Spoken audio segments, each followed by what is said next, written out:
Have you ever woken up and thought, do I have enough money? Or have you asked yourself, have I saved the right amount for my age? Because money has become such a taboo subject nowadays in 2024, we don't talk about savings or most things income or money related, so we don't really have a true guide on whether we are on the right track or not. But this is also because everyone's journey is different. And if you try and run someone else's race, you will quickly find out that you are better off just running your own race at your pace. But some guidance is always useful. Have you ever thought, how much do I need to be saving for a comfortable retirement or for a nice life?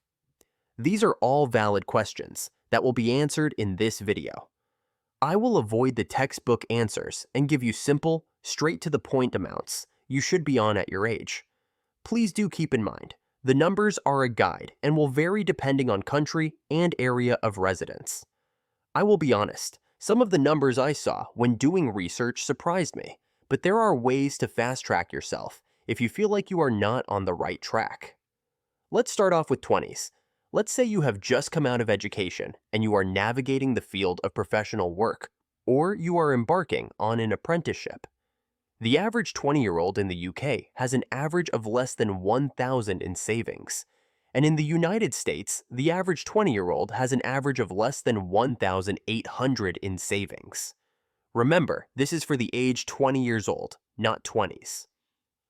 As a rule of thumb, if you can add 500 to the 1,000 if you are in UK, or 1,800 if you are in the US every year, then that is a good indication to say you are on the right track for savings. So in the UK, if you are 25 years old, you should have 1,000 plus 500 times by 5, which is 2,500. Altogether, that is 3,500.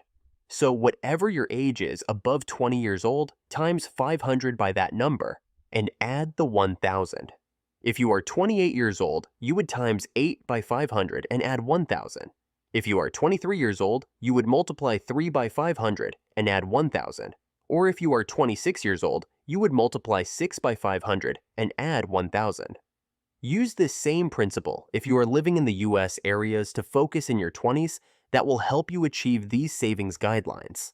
1. Pay off high-interest debt, any major credit cards or shark loans, where you are paying back massive sums, or if you miss a payment, the penalty is huge. Get rid of these types of high-interest debts immediately. 2. Always track your spending. You can use budgeting apps to help you with this. This will keep you one step ahead of the rest of your age mates.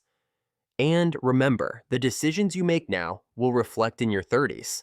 So consider these helpful tips so you can see the real benefit in your 30s. 3. Save 1 month's paycheck or 3 months' living expenses. This is a basic safety net if things go terribly wrong, like you being fired or getting into a car crash. 4. The last thing to do in your 20s is to open a tax advantage investment account. Please do your research before opening any account, but make sure you have at least one investment vehicle working for you in the background in your 20s, and you can deposit money as frequently as you like, and with an amount that is suitable for you and your lifestyle. Number 4 is the most important because you want to build financial habits and your own financial IQ. Additionally, you want to maximize the length in the market through compounding. While age is on your side now, age won't be forever on your side. So, take full advantage now and see the power of compounding interest. Now for 30s. In your 30s, you should have more to your name than your 20s. Also, you can use everything you learned from your 20s and add this to your 30s. According to Fidelity, your savings in your 30s should be the amount you make per year. For example, if you have a salary of $40,000, you should have $40,000 saved in a combination of investments, savings, retirement account, and cash. Don't feel bad if you haven't reached these numbers. That isn't the point of this video. What I have done is included the steps you need to save more. Remember at the beginning, I said everyone is on their own journey. So some people may want to move abroad, so their savings reflect that. Other people want to live with their parents or guardians, so their savings reflect that. Other people may want to marry at a young age, so their savings will reflect that. So don't necessarily bunch yourself into a group because everyone's saving goals and earning potentials are different. 3 big goals to hit in your 30s are: 1. Save a bigger chunk or percentage of your income. Ideally, if you can save anywhere between 10 to 20% of your income, you are on a good track. I can imagine this can be difficult for you because you may have larger expenses as you grow older. But if you can save more, then through compounding your reward will await you. The second big goal to hit in your 30s is avoiding lifestyle inflation. I have spoken about this several of times, keeping up with the Jones syndrome. Feeling like you live on a road where 80% of people drive a Range Rover, and even though there is nothing wrong with your car, you want a Range Rover just to fit in. This is lifestyle inflation. Another good example is phones. A new phone comes out every year, but some people are obsessed with always buying the latest phone, even though it does practically the exact same as the previous model. If your phone isn't broke, don't fix it. Alternatively, buy older models. You don't always need the latest and greatest. Sometimes last year's model is equally sufficient. The last goal to hit in your 30s is to work towards being debt-free. Not becoming debt-free, but being debt-free. This will be one of the biggest burdens off your shoulders once successfully living without debt dangling over your head. This will free up a lot more of your money, so you can dedicate that money towards investments and other streams of income. Except mortgages, you should prioritize paying off all debts in your life. In your 40s, the guide is to have saved 3 times your salary. So to keep this short and digestible, if you earn $50,000 a year, the guidelines for your age in the 40s is to have saved 50,000 times by 3, which is 150,000. Now, I won't lie, this is a lot of money to have saved, I admit, and not everyone will be able to save this much. However, if you think about the amount you should have already saved in your 40s, on top of the compounding interest you would have accumulated throughout the decades, this will help you towards this savings goal. Remember, these are just guidelines and not hard facts. So use these as an assistive tool, not a defining factor on whether you are on the right track or not. On top of this, guys, remember, this channel is about financial freedom and financial wealth. So I am not going to tell you what you want to hear, like save the bare minimum and you will be rich. No, you need to hear the hard facts. If you want to make it out of the rat race and live the life you've always wanted, you have to make sacrifices now and start reaching these numbers to ensure you get there.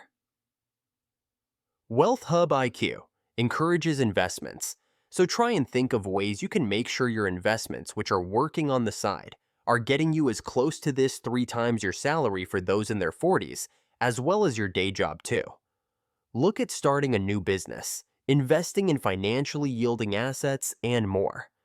2 areas to focus on in your 40s are: 1. Max out your retirement contributions. If you have an employer that offers good salary contributions, take full advantage of this. This is essentially free money. Ideally, you want to be investing at least 15% of your gross income. 2. Go and meet with an accountant and tax advisor. Be proactive here. Don't be lazy. Wealthy people aren't. It's lazy when it comes to matters of finances. They are extremely proactive. So why aren't you? Some banks offer free tax and accountancy advice just for banking with them. So do your research first and seek out professional help. Next, we move on to how much you should have saved in your 50s. And analysts claim that in your 50s, you should have 6 times your salary. Again, this is a combination of all income streams, investments, retirement, savings, cash, all of your current accounts. Again, I won't lie to you guys. I don't know how realistic this is, but it is achievable. Remember, if you want to live that high luxury lifestyle or you just want money in your bank, you have to be hitting these saving goals to live the life you have always desired. So if your salary is $60,000, then you should have a savings pot of around $360,000. 60,000 times by 6. In your 60s, you want to reassess your investment portfolio. You don't want an aggressive investment portfolio with riskier stocks. You want a safer list of bonds or index funds that are more stable. You want to be risk-averse here because losing a chunk of wealth can be catastrophic on what you have built. And because you don't, it'd have the same amount of time in the market as a 20-year-old.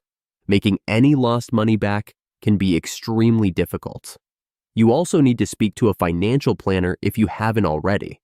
They will help explain the key things you may have not considered before retirement, such as, will I outlive my retirement savings? Or how will inflation affect my retirement in 10 years? Or health expenses that you cannot predict. Lastly, we have age 60 and beyond. The guideline is to have saved 8 times your salary. So if you are earning $75,000, you want to have a savings pot of around $600,000. Again, this will give you the lifestyle you want to enjoy the way you want. Retirement isn't cheap, and this amount should give you a good start to your retirement. Last thing I want to say is if a teacher judges everyone on how well they can write one word in the English dictionary with their right hand. A lot of people may do well, but a lot of people will not do well. Because some people may speak and write in another language to the English language the teacher is asking for. Other people may only be able to write with their left hand. My point is, don't let these numbers put you in a box and make you feel like you are doing bad. Everything is perspective. Check this video out on 4 business ideas to start with $0 before 40 years old.